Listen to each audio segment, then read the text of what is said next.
Good morning, friends. Today's topic is Article 14 of Constitution of India.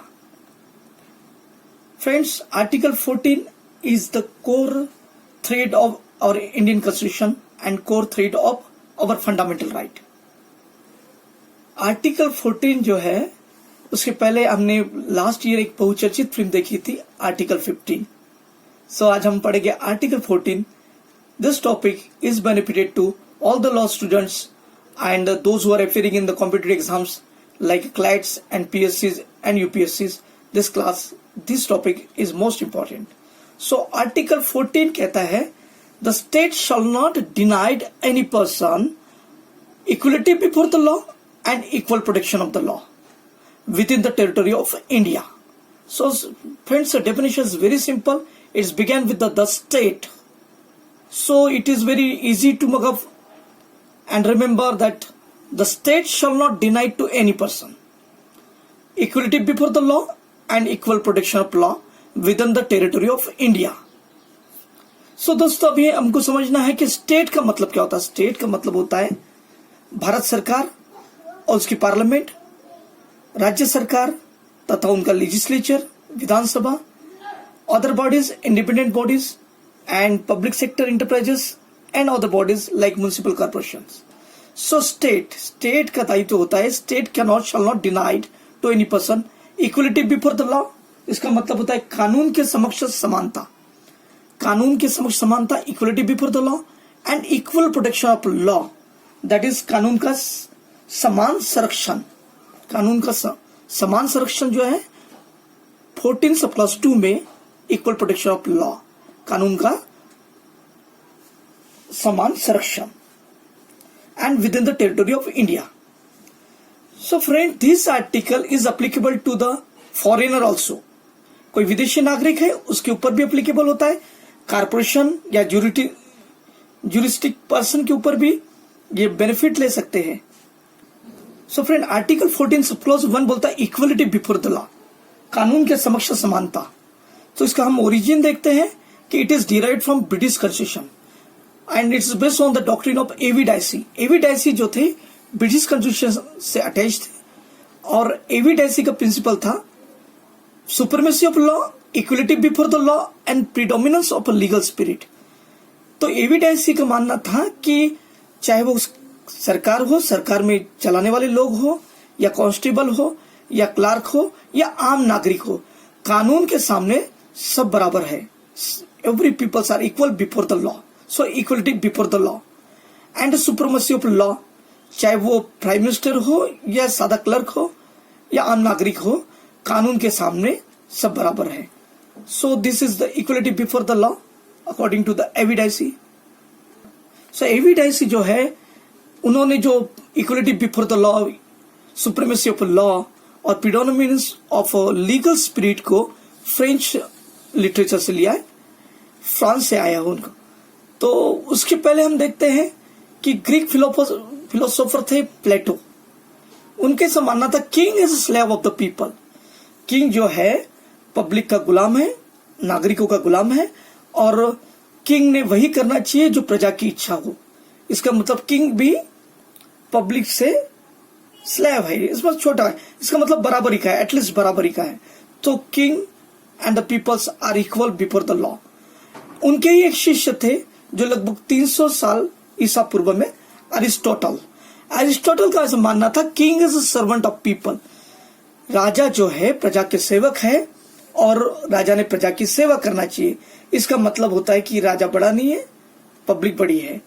So everybody is equal and it is before 2500 साल पहले, लगभग ईसा पूर्व 600 साल पहले हमारे ही देश में लॉर्ड बुद्धा हो गए. The teaching is predominantly core thread of equality and non discrimination.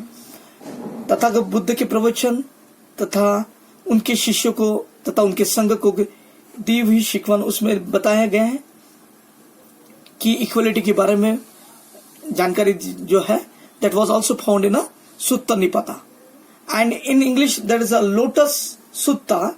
We find there is equality and non-discrimination is the teaching of Lord Buddha. So दोस्तों equality before law is totally made in India है और हमें ये गर्व की बात है कि हमारे ही देश से इस ज्ञान के प्रकाश को पूरी दुनिया को प्रज्वलित किया है और हमें इस बात का हमेशा गर्व रहेगा कि it is not borrowed from British English constitution but it is from Indian constitution और वो घूम फिर के हमारे देश में आगे फिर and now article 14 sub clause two equal protection of law and it is also borrowed from 40th amendment of American Constitution. And according to the Indian perspectives, equal protection of law का मतलब होता है equal opportunities to those who are similar but unequal are treated differently. Unequal जो होते हैं उनको differently treat करना है but जो similar है उनको equal opportunity देना है. इसका एग्जाम्पल हम समझते हैं कि 1 साल का बच्चा है और 10 साल का बच्चा है, लेकिन हम 1 साल के बच्चे को बिरयानी या पुलाव नहीं खिला सकते और 10 साल का बच्चा बिरयानी पुलाव खा सकता है, तो अनइक्वल है दोनों, तो ट्रीटेड डिफरेंटली और इक्वल अपॉर्चुनिटी दे रहे हैं जो इक्वल है उनके लिए.